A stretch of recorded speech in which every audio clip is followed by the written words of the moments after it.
Sculpted Grace, 12 Timeless Stoic Lessons for Life. Get ready for a journey that could reshape how you face life's challenges.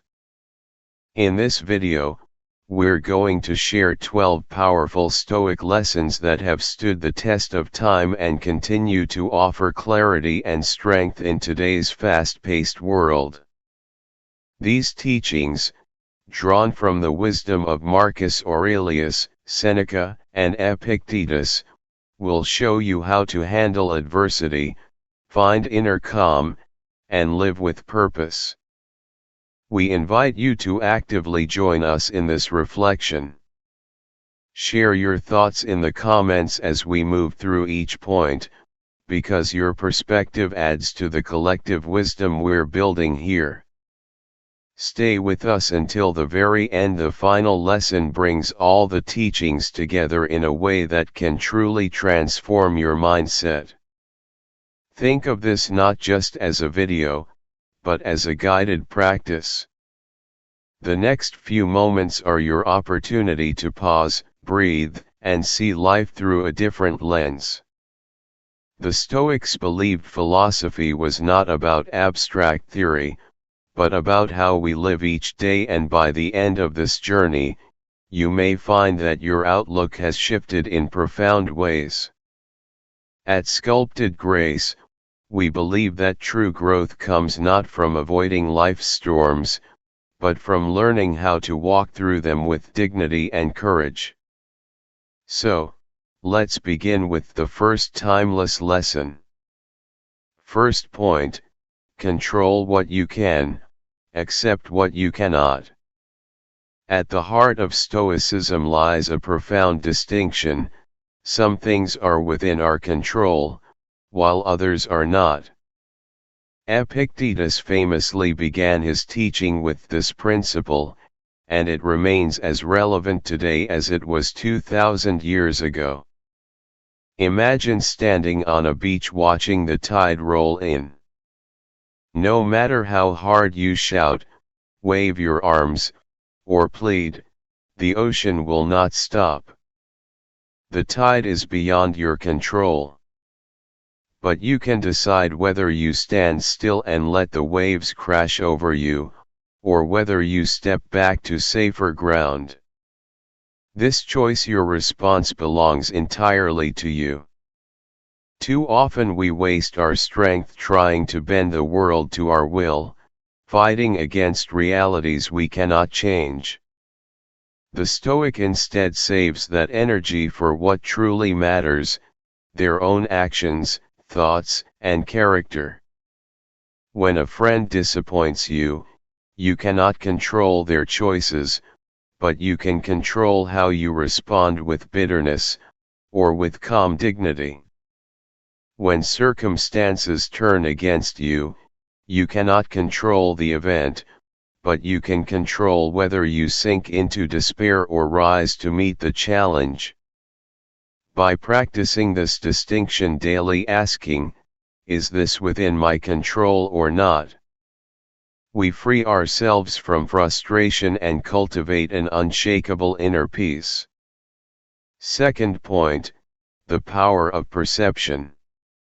The Stoics taught that events themselves are neutral; it is our perception of them that gives them meaning. Think of two travelers caught in the same downpour. One curses the sky, soaked and miserable. The other laughs, grateful for the chance to cool down after a long walk.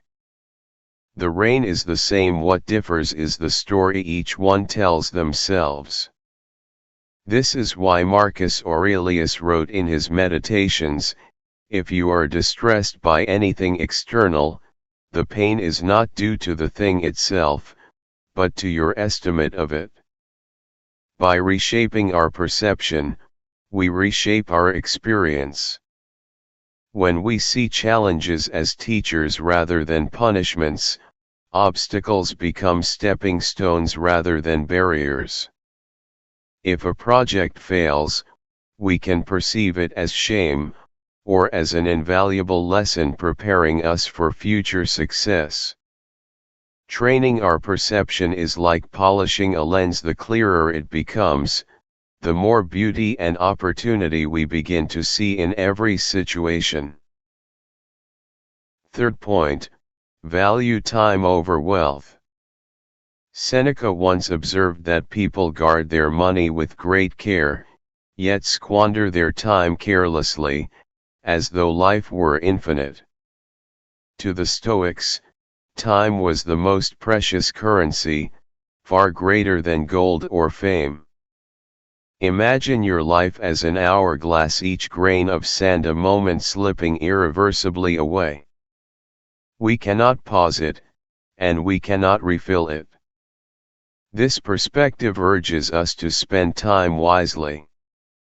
Instead of losing hours to gossip, distractions, or pursuits that leave us empty, we can invest those hours in growth, learning, and meaningful connection. Think of time as a treasure chest that slowly empties. Every choice you make determines how that treasure is spent. When you look back years from now, would you rather see that you filled your days with shallow distractions, or with actions that built a life of substance? The Stoics remind us, wealth can be regained, but time once lost is gone forever. Treat it as the priceless gift it truly is. Fourth point, practice voluntary discomfort. Modern life is filled with comfort: soft beds, endless food, instant entertainment. Yet the Stoics warned that constant ease can make us weak, fearful, and dependent. Their solution was to occasionally practice voluntary discomfort. Seneca recommended sleeping on the floor, wearing simple clothing, or eating coarse food to remind ourselves that luxury is not a necessity. By choosing discomfort, we train resilience. Imagine deliberately walking barefoot on a cold morning, or fasting for a day. In the moment, it may feel harsh.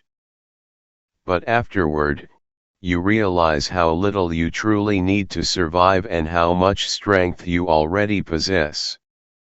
Voluntary discomfort strips away the illusion that comfort defines happiness. When life inevitably takes away what we're used to, the Stoic is prepared, already having practiced living with less. Far from misery, this practice creates freedom, the freedom to say, even without comfort, I am enough. Fifth point, memento mori. Remember, you will die. Few teachings are as misunderstood as memento mori, the reminder that we are mortal. At first, it seems grim, but to the Stoics, it was the ultimate motivator for living fully. Think of a flower blooming in the spring. Its beauty is heightened by the knowledge that it will not last forever. In the same way, remembering that our days are numbered awakens us to the preciousness of each moment. When we forget death, we drift through life as though tomorrow is guaranteed. But when we face our mortality, we learn to cherish what we have now. That phone call to a loved one, that walk at sunset, that opportunity to help a stranger all become more vivid when we know they might be our last. To remember death is not to despair but to wake up, to live more urgently, and to align our lives with what truly matters. Sixth point, amor fati. Love your fate. Acceptance is one thing, but the Stoics went further. They urged us not just to accept life's twists and turns, but to embrace them wholeheartedly. Amor fati, love of fate, means saying yes to whatever comes, not grudgingly, but with gratitude. Imagine walking down a winding path through a forest. You may not have chosen every turn, but each twist reveals new beauty: a clearing, a stream, a mountain view you never expected. When illness strikes, when plans fail, when opportunities vanish, the instinct is to resist, to wish for a different reality. But the Stoic asks, what if this is exactly what I need? What if the very thing I resist is the thing that will shape me into someone stronger? To love your fate is to stop fighting the flow of life and start trusting that even the detours carry meaning. With amor fati, nothing is wasted, because everything becomes part of your story.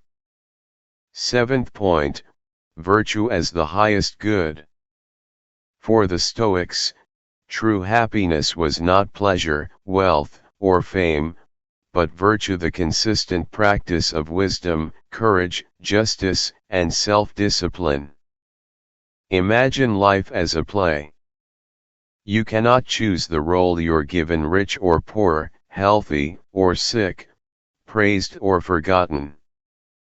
But you can choose how well you perform that role. Virtue is the art of playing your part with excellence, no matter what the script demands. This teaching transforms how we measure success. Instead of asking, "Did I win? Did I gain?" the Stoic asks, "Did I act with integrity? Did I stay true to my values?" A person who loses wealth but keeps their character is richer than one who gains fortune but sells their soul.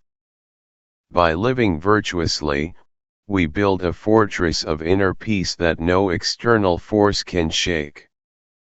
8th point, beware of anger, choose reason. Anger feels powerful in the moment, but it enslaves us.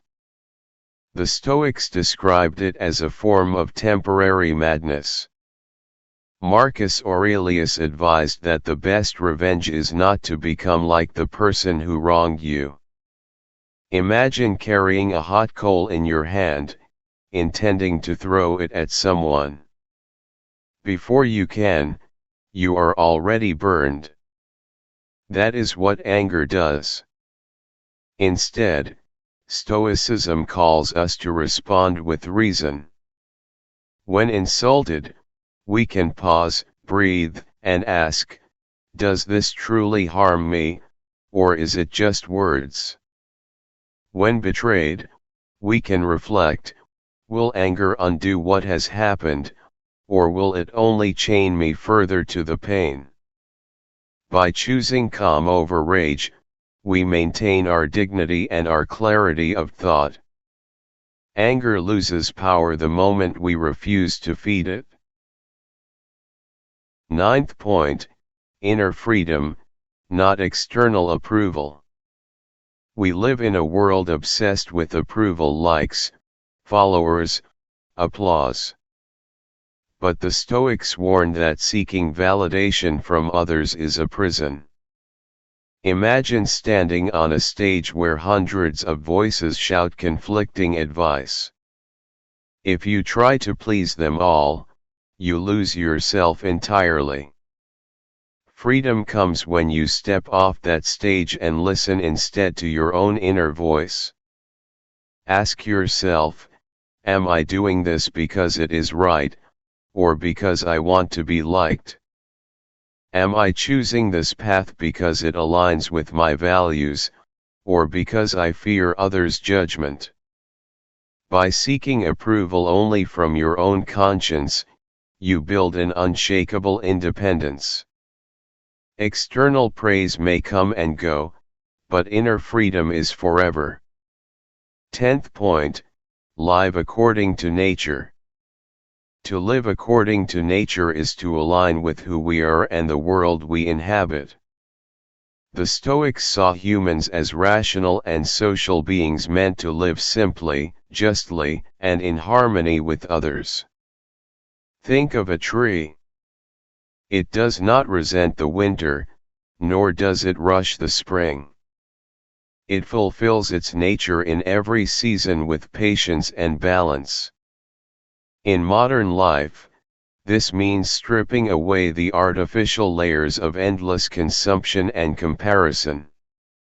It means recognizing that true contentment comes not from fighting the flow of life but from embracing it. When we live in tune with nature, with our bodies, our communities, and the larger world, we find a peace that no excess or distraction can provide. 11th point, practice gratitude daily. The Stoics made gratitude a daily practice. At dawn, they reflected on the gift of waking to another day. At night, they reviewed what had gone well and what lessons were learned. Gratitude was not an occasional feeling but a discipline. Imagine your life as a painting. Without gratitude, you notice only the empty spaces. With gratitude, the colors come alive, and even the smallest details glow with meaning. Practicing gratitude shifts our focus from what we lack to what we already have. It doesn't mean ignoring struggles, but it means refusing to let them overshadow our blessings. When we give thanks for even the simplest things, the breath in our lungs, the food on our table, the presence of a friend, we cultivate a strength that carries us through darker times. Gratitude turns ordinary days into extraordinary gifts. 12th point, the obstacle is the way. Perhaps the most famous Stoic lesson is this: the obstacle is not in the way, the obstacle is the way. Every challenge is a chance to grow. Picture a fire that burns hotter when wind blows against it, or a muscle that strengthens when tested by weight. Likewise, adversity trains the soul. When we face setbacks, the easy path is to complain or retreat. But the Stoic asks, how can I use this? A lost job becomes an opportunity to redefine your purpose. A betrayal becomes a lesson in resilience. A failure becomes training for the next attempt. Life's obstacles are not punishments but stepping stones.